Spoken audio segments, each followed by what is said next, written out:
So for the final part of the lesson, I'm going to give you Josh's general tips for academic speaking. Many students have come to me and asked me, Josh, how do I speak in a study group? What do I say? I'm afraid to give my opinion. There's a very dominant person in the study group.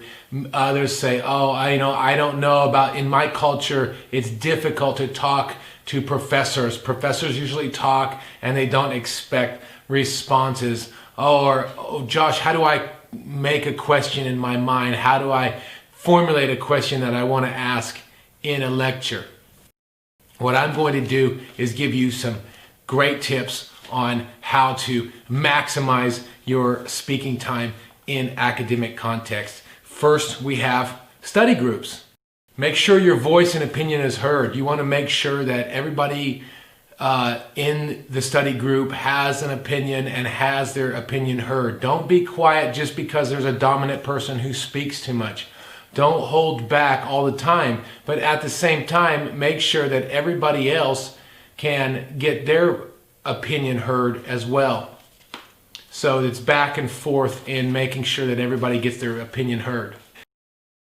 Have your notes easily accessible. So when you're in the study group and you want to make a point or add something, that your notes are in a place where you can quickly find them and add to the group so that you don't waste any time. Make an agenda in your head. So when you have a study group, you might not be organized that well. So have an agenda of the things that you definitely want to cover or that you think are important in your head or on paper, depending on how you prefer. But have an agenda. And here's my anxiety lowering tip for study groups. Make sure that you have the plan and structure in your head. What you want to get out of the study group. If you have that, and then you speak in turns, making sure that everybody has a turn, and if you haven't gotten your turn to speak up and ask for it, then this will lower your anxiety to have a plan of what you want to say or what you want to accomplish through the study group already in your head. Tutorials. So these are what we have on the MBE course and what you'll find over and over again at all the best universities in the world. Professors prefer this, and it's a great way to get to know the students and their work. Tips on speaking in tutorials. Make sure to follow the advice and follow the instructions in any pre-work activities. If they want you to do something to prepare for the tutorial, make sure that you do it in advance. You don't have to get everything exactly right. And if you need to check with the professor, go ahead and do that. But just make sure that you put an effort in so there's some substance to what you're going to talk about. Make notes on the drafts. If you have drafts of an essay or drafts of a piece of work, make sure that you can put your notes on that. So therefore, in the tutorial, when the professor or the lecturer is on that area of the draft, then you can finally quickly find your notes and any comments that you might have wanted to make. This also includes questions for the professor or the lecturer. Sure that your notes can be understood by yourself. Some people write notes and they forget what they said 2 days later, 3 days later, 1 week later when they have the tutorial, and it's like, oh, I can't understand this. What did I write? What did I mean by this? And so, making sure your notes are understandable to other people ensures that not only you will understand your notes on tutorial day, but also that your lecturer or professor will understand your notes and what you're trying to get at. That will help you get through the tutorial quicker. Anxiety reducing tip in regards to tutorials. Keep in mind that this person, the professor, the lecturer, is there to help you. This person just wants to see you succeed. Maybe this person has a tough personality or a difficult day, or their mind is somewhere else. They don't have to be nice, but they're there to help you. So lower your anxiety, relax. Remember that the other person on the other side of the room is a human being. Professors are human beings too. And so just relax and know that they are there to help you. It'll reduce your anxiety a lot. Assessments. Don't repeat scripted language over and over. This is what all speaking teachers tell you. This is what IELTS and TOEFL experts tell you. If you memorize phrases, that's okay. You can memorize based on the fact that, and I believe, therefore, but if you start to use this as an automatic response to your anxiety or because it's the only word you know, then therefore, to tell you the truth, to tell you the truth, to tell you the truth, it starts to get really annoying for the examiner and they're going to lower your score. But also, you don't necessarily need to always use translation language. You don't necessarily need to use idioms. You can use your own way of communicating, and if you have that confidence, then you will just make sure to flow in your speech. Smile, eye contact, gesture. Okay, when you're in a academic speaking situation, in the Western world particularly, you want to make eye contact with people. That's very normal for us. You don't make eye contact the whole time. You don't stare at the person, whoa. You don't look down at, if it's a woman especially, you don't look down. You look in their eyes. Maintain eye contact. And if you do look away, just do it because out of respect for not staring. And it's just like, okay, well, I'm talking to you and I'm maintaining eye contact. That's good. I'm in the conversation. I might look away for a second. I might think about something, but mostly I'm making eye contact with you. Smile. Smiling gives you a lot of advantages, not just in your standardized test, but in general in life. So make sure you stay positive and smile. Don't fake it though. Don't over smile. Don't be all happy all the time. I'm canned speech, because this is going to be also the person that is going to memorize all of the phrases and sound like a robot. So you don't want to do that. You just want to smile, be happy, be yourself, be human. Gesture. Gesture, you can be body language like with the hands. You can gesture in your, that's always good. Professional speakers do that, but you can also gesture with your eyes, with your emotions. Oh, I'm passionate about this topic. Ooh, I think a lot about this topic. I'm reserved. So there's all these different body language gestures that are part of the speaking and listening interactive learning, interactive stage that you're doing. What you're trying to do is communicate to that person. And their experts say that 70, 80, 90, I don't know how many percent is body language. Let's just say that a lot of the communication we have is with body language and gesture. Another thing that people don't look at in standardized tests is how they look. You should look nice and smell neutral. One thing that examiners don't like is distraction off of your speaking, off of your voice.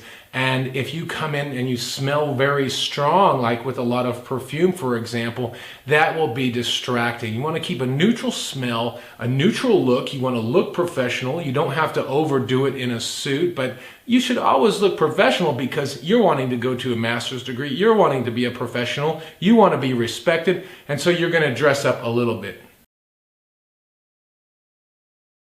Feel the time. In an assessment situation, you want to fill the time. They are there. The assessment is to hear you speak. The speaking should not be filled with long pauses.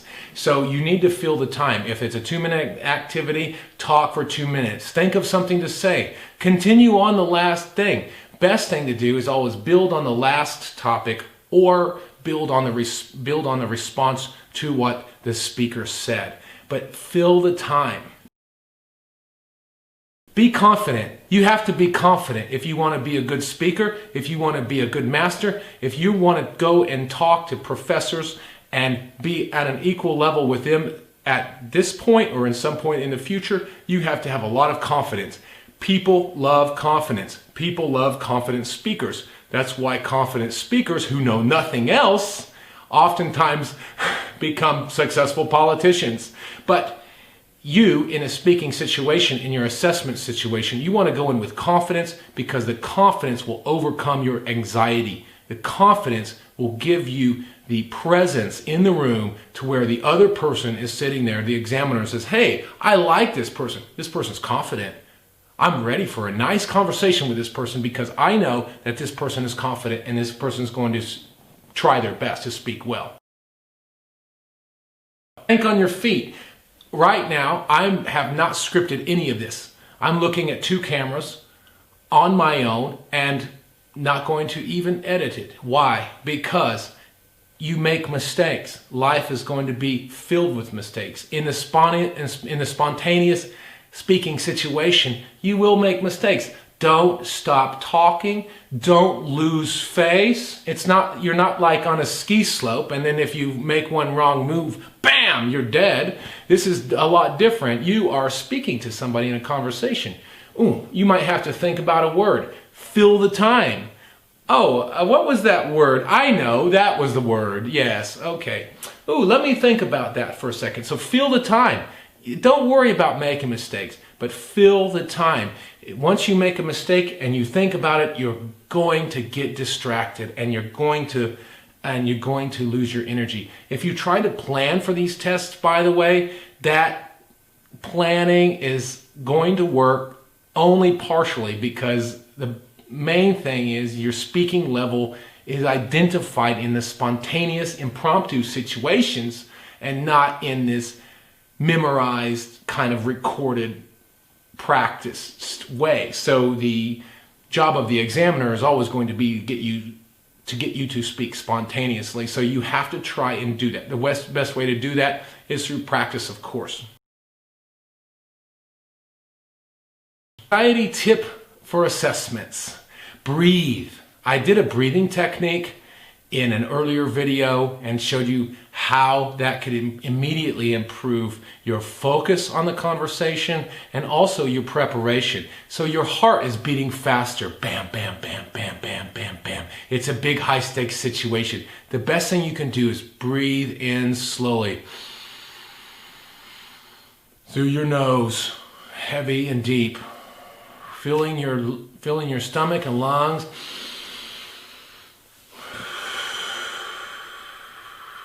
Breathe.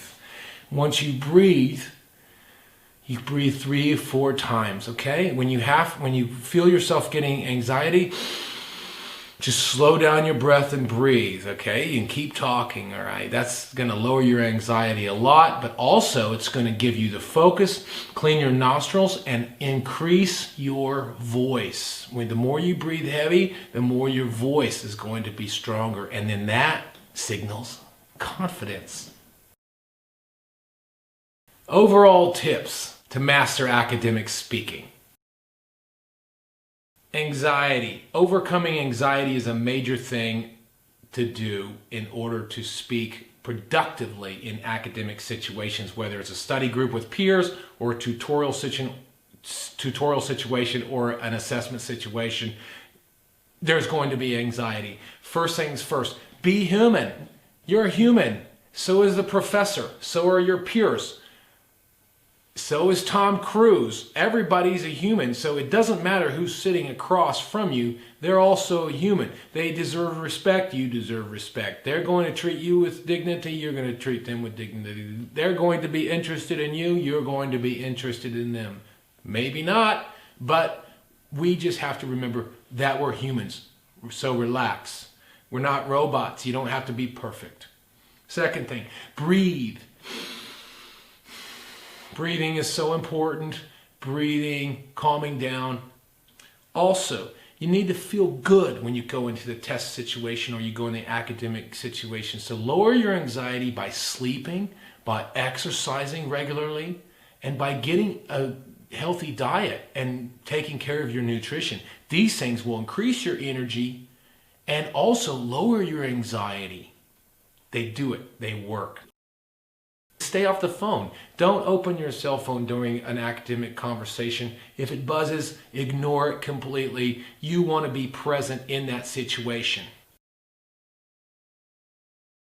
Avoid referring to texts in front of you or in your head. If you've memorized some text or you have some ideas in your head that is a specific memorization, a phrase that you've memorized, avoid it. And if you have a text in front of you, don't look at it all the time. Don't keep looking at it, this and that, this and that, this and that. You don't want to memorize. You want to pay attention to a bullet point and then express something beyond that.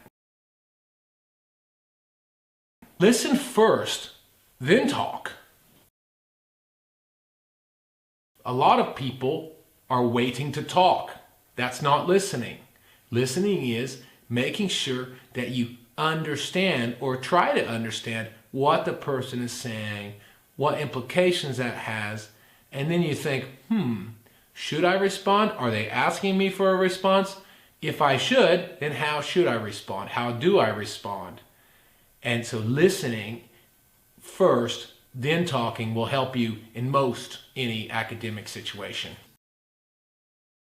If you stay up to date on the current happenings in your field and what is going on, then you'll have plenty of content to talk about.